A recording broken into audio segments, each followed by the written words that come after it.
Hello everyone. We are in love with the PET scanning ability here at Solex, and I brought us another special guest today. His name is Magnus. Magnus is a second generation mini schnauzer Yorkie, and he is just looking for treats right now. You can see we got the big collar on him because we want him to think like he acts like he's a big dog, a large dog. We have that. We have the tag, and we're going to see if we can get him to turn around. Mags, are you a good boy? Are you a good boy? Yes, you're going to be a good boy. Good job. So today we're just going to show a live presentation, or at least a recorded live presentation of what it takes to get the first scan done on your pet. So what I have here is I have my AO Scan app up, and you'll see that here on the screen. And like Lauren taught us, what you do is you start out, by default, you're going to be under your own profile. But what we want to do is be able to first add a profile for your pet or the animal that you're going to be scanning.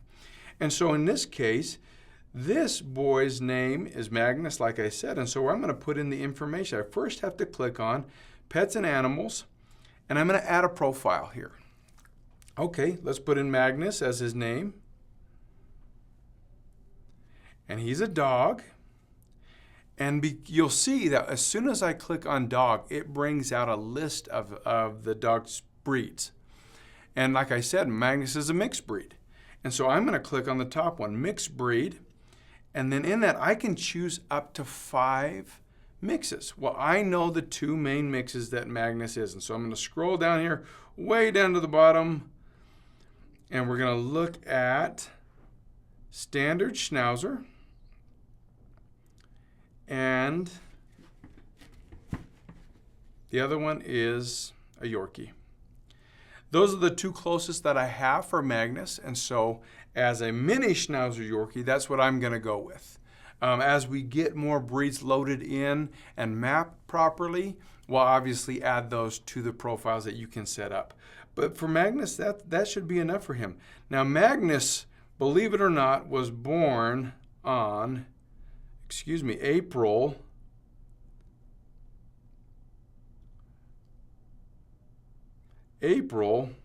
of 2 years ago, and so that's going to be 2019. And then I have to put in his ID tag. So I'll just take a minute here.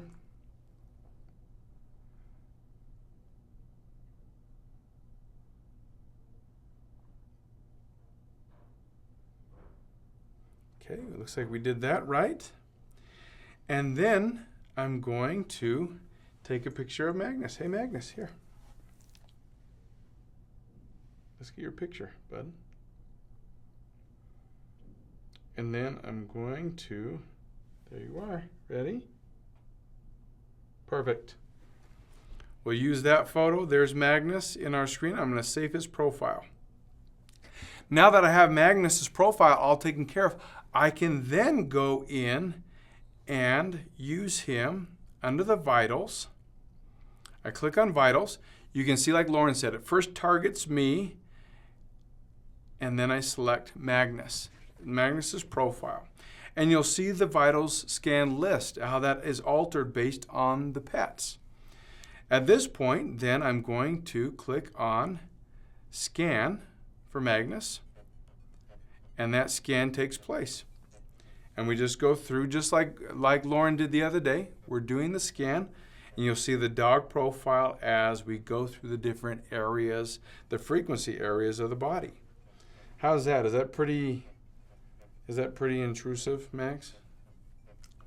Yeah, you're doing all right. You just want a snack, I know.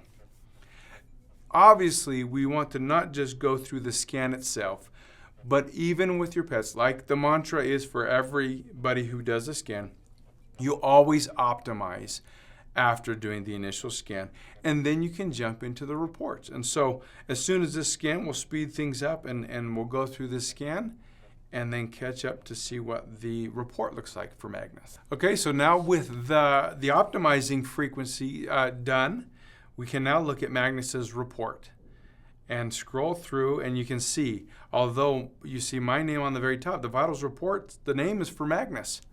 And so we're going to jump through that. We see his birth date, and then we can go see what the original scan was and then what the optimizing scan looks like. And Magnus, you're looking pretty good overall, buddy. Certainly some things, some frequencies we want to pay attention to and learn from, but we overall love the performance of the PET scan. So now let's look at the other part of what's available in the scanner for your pets, and that is CEPHE, the Subtle Energy Frequency Imprinter. If you go back to the infinity sign on the top left and go back to the main screen, you can then click on CEPHE, at which point you can then reselect your target as the pet that you want to send or broadcast that frequency to. In this case, we're going to do that for Magnus, and so I have Magnus's profile set up.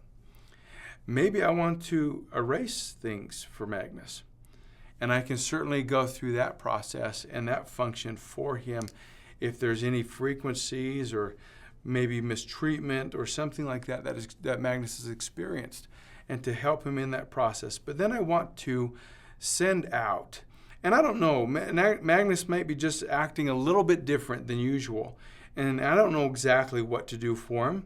So I'm just going to jump onto the complete frequency set, and I'm going to run that for a couple minutes for Magnus just to see if I can help him out a little bit in this process.